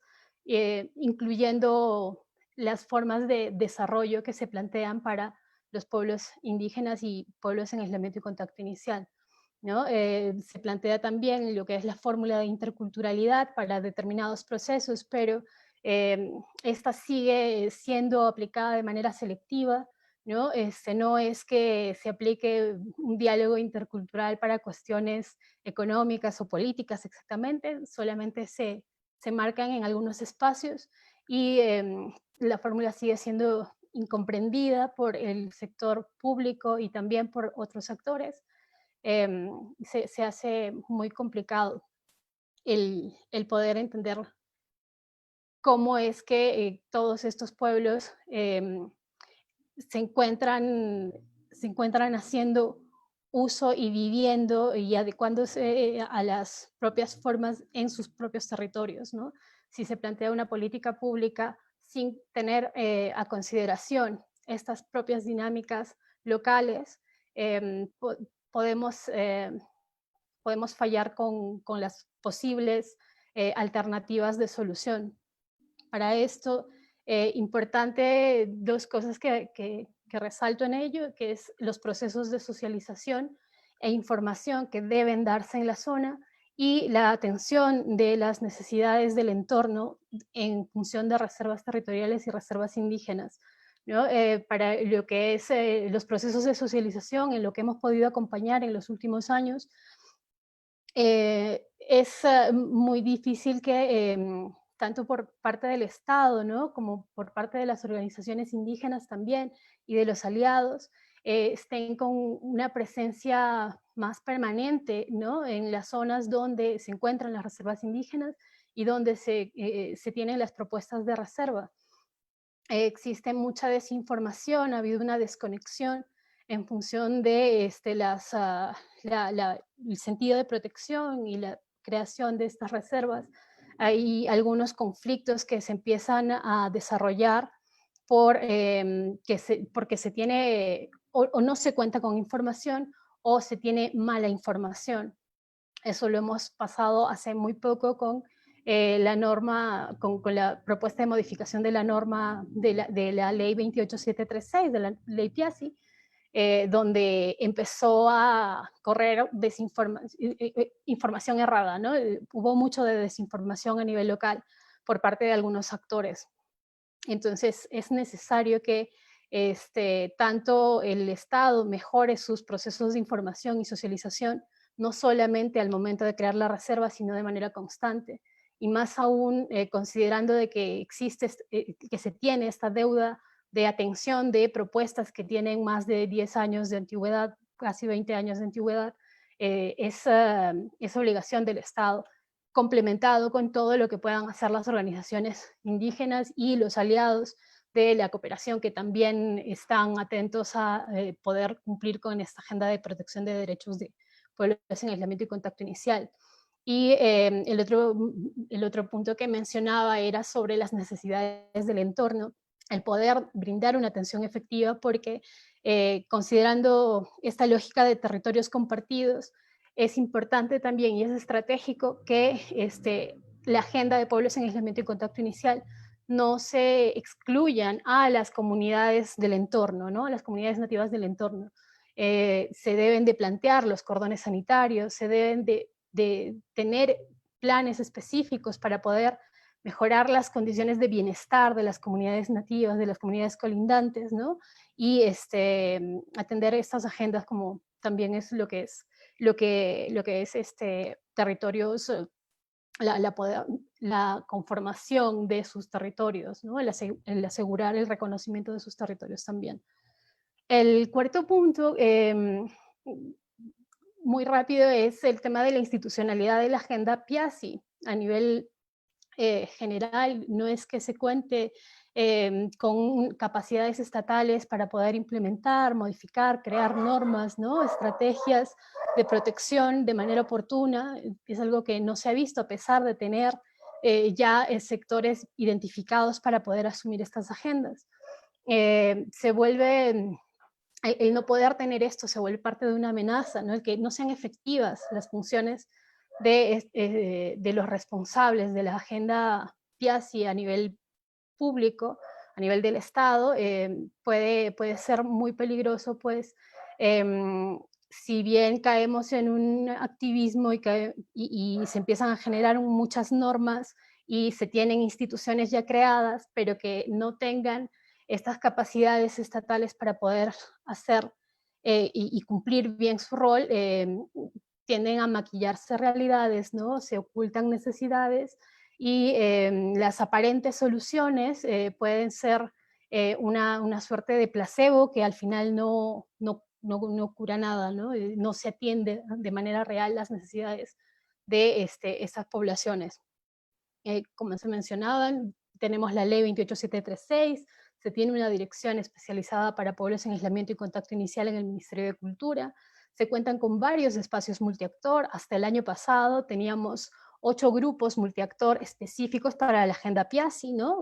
A nivel, lo mencionó el dirigente de Bradú también, se tienen mesas técnicas regionales, nacionales, ¿no? Se tienen planes de protección, pero si es que estos no cumplen un rol más activo frente a la protección de pueblos en aislamiento y contacto inicial, se vuelve también un gran riesgo, ¿no? Uno puede revisar el avance normativo y puede sonar bien, suena interesante. A nivel de Latinoamérica somos uno de los países que más ha avanzado en esto, pero cuando las normas están mal hechas, cuando tienen incongruencias con cuestiones éticas, como lo mencionaban, o cuando son solo declarativas, deben ser modificadas, deben ser revisadas, porque si no, se podría estar cayendo en hacer uso de mecanismos oficiales para poder legalizar, en el caso de pueblos en aislamiento y contacto inicial, una posible violación de derechos humanos, ¿no?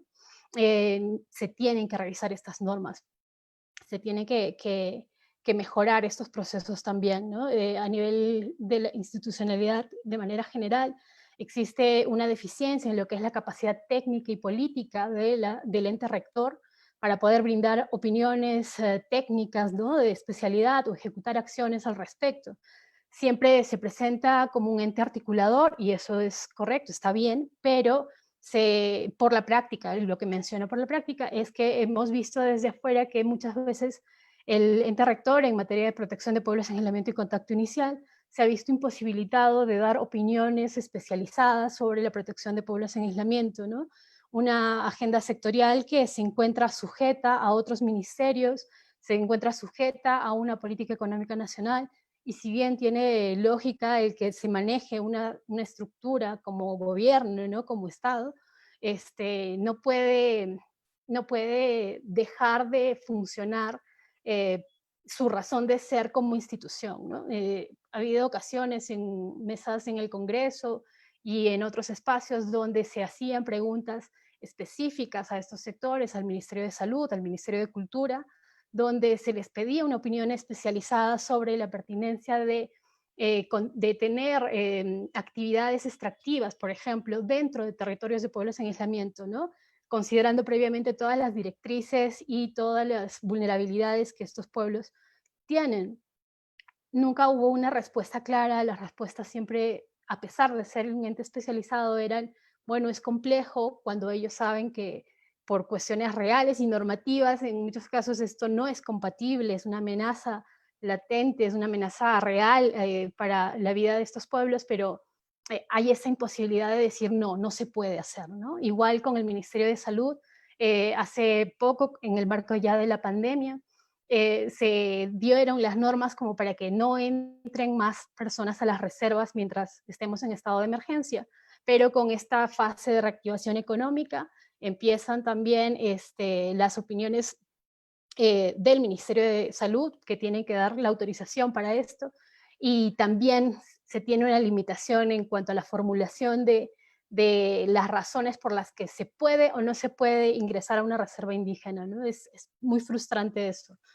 Y bueno, y el último punto dentro de lo que es la agenda institucional, que también es importante poder hacer fuerza común para que esto mejore, es en cuanto a los presupuestos públicos, ¿no? Que se dan para la protección de pueblos en aislamiento y contacto inicial. Hasta el año pasado, la DACI, ¿no? La Dirección para Pueblos en Aislamiento y Contacto Inicial del Ministerio de Cultura, contaba con un presupuesto cercano a 600.000 soles para todo el año, ¿no? Considerando que son casi 15 millones de hectáreas a nivel nacional donde viven y se desplazan pueblos en aislamiento y contacto inicial. 600.000 soles es muy, muy poco para poder cumplir de manera efectiva sus roles, lo que hace que estén sujetos a la cooperación internacional, y esta no es sostenible, ¿no? No es sostenible para este tipo de políticas. Igual el Ministerio de Salud nos comentaban que la Dirección de Pueblos Indígenas del Ministerio de Salud, para todos los pueblos indígenas, no solo para Piasi, contaba con algo de 400.000 soles para poder atender la agenda, ¿no? Si bien ellos tienen otros fondos a nivel de las direcciones regionales de salud, es de observar y de reflexionar si con este tipo de planificación y presupuestos se pueden hacer también y se pueden exigir mayores compromisos a los sectores vinculados, ¿no? Para concluir, nada más, solo mencionar que ya como reflexiones personales por los diferentes procesos en los que he podido acompañar la agenda, tanto a nivel público como también ahora en la parte de la sociedad civil, es que las acciones de protección para pueblos en aislamiento y contacto inicial no requieren de apasionamientos, no requieren de rivalidades. El polarizar el análisis y el debate no es lo más óptimo, sino que esto debe ser asumido con mayor responsabilidad, se debe exigir una ponderación de derechos. Los derechos humanos no pueden estar por debajo de otros intereses. Recordar siempre que los principios de no contacto y la intangibilidad de sus territorios como mecanismo de protección de sus derechos son necesarios, no son negociables, que la modificación de la ley 28736, ¿no? Este proyecto de ley, el 4044, debe de avanzar, debe concretarse, el Congreso tiene que agendar esto pronto y se debe informar a todos los actores en una línea de buena fe, ¿no? Resaltar que la intangibilidad, por favor, tampoco significa olvido para estos pueblos. Esto es muy importante porque también se dice que la intangibilidad hace que se olviden de los pueblos, que no se ingrese a los pueblos a atender las necesidades que ellos demanden, y no es así, ¿no? Estos territorios son para ellos y los mecanismos de intangibilidad es para el bienestar de ellos, y debe ser con ellos que se pueda administrar de mejor manera estas fórmulas de protección de sus propios derechos. Nada más. Muchas gracias. Muchas gracias, estimada Ángela, por la reflexión realizada. Lo agradecemos mucho. Ya para poder cerrar con la actividad, tengo una pregunta general para ambas ponentes y una específica para cada una que esperaría en 2 minutos puedan responder, si no fuera mucha molestia.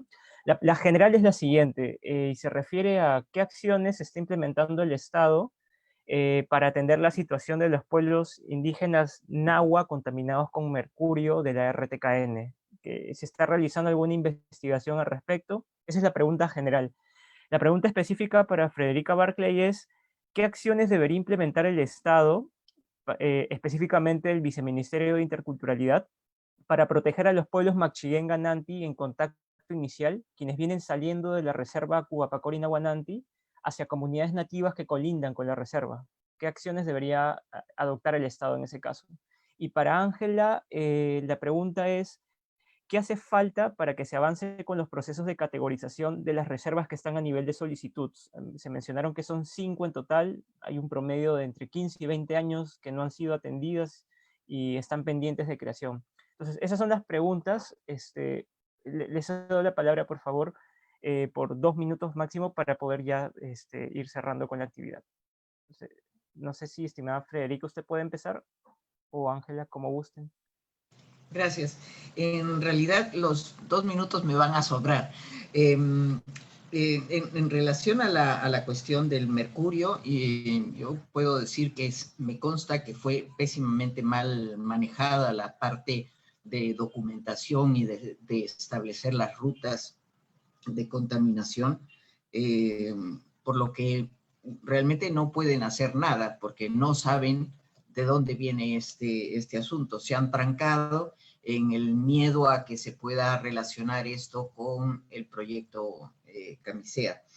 Y con respecto a lo segundo, no estoy al día en lo que ocurre en la zona, pero en términos generales creo que el Estado tiene que tener, tiene una responsabilidad de establecer una relación de confianza para poder brindar información a la población que está en la reserva y que sí tiene la libertad de decidirse ir a una comunidad, pero que no saben, no conocen realmente los riesgos que implica salir con más frecuencia hacia los otros lugares. Es todavía gente con mucha vulnerabilidad frente a enfermedades y frente a abusos de todo tipo. Gracias. Muchas gracias. Estimada Ángela, tiene usted la palabra. Sí, gracias, Carlos.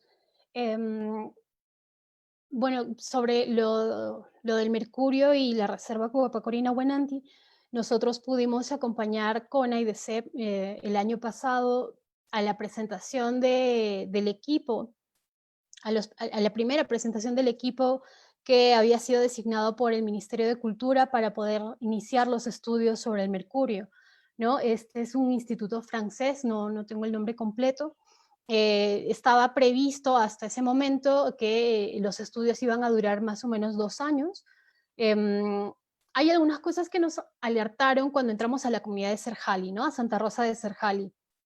Y es que a pesar de que el tema del mercurio, habiendo sido alertado en el 2014, no tuvo mayores acciones por parte del Ejecutivo para poder dar atención a esto. Las respuestas tanto del Ministerio de Salud en un momento como del Ministerio de Cultura eran realmente sorprendentes.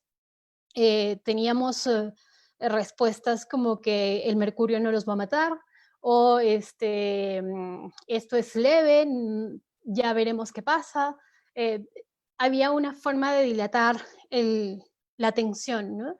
Sin embargo, se logra hacer esto, pero cuando ingresamos a la reserva, creo que fue en octubre, si no me equivoco, del año pasado, hay algo que nos llamó la atención y es que a pesar de tantos años de ya estar con diferentes pruebas de sangre, de orina, tener toda esta actividad, la población de Serjali no tenía información clara sobre las implicancias del mercurio, no tenían información sobre todos los procedimientos que les habían hecho, en algunos casos no tenían las respuestas, los resultados de los exámenes que les habían hecho. Esto fue algo que se conversó también con el ministerio, con los representantes del Ministerio de Cultura en ese momento, porque nuevamente el tema de la información que se resalta mucho es de suma importancia, ¿no? No por ser pueblos en contacto inicial, no por ser poblaciones mucho más alejadas, se les tiene que privar de la información real, ¿no?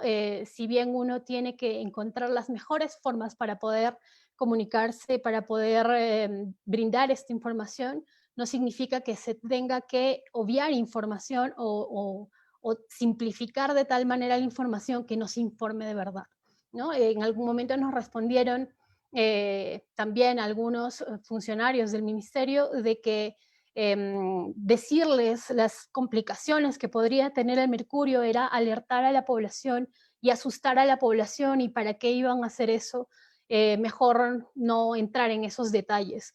Bien por la empatía y de repente las consideraciones, pero no es lo correcto cuando se trata de la vida y salud de las propias personas, ¿no? Entonces, el tema de la información tiene que ser fundamental.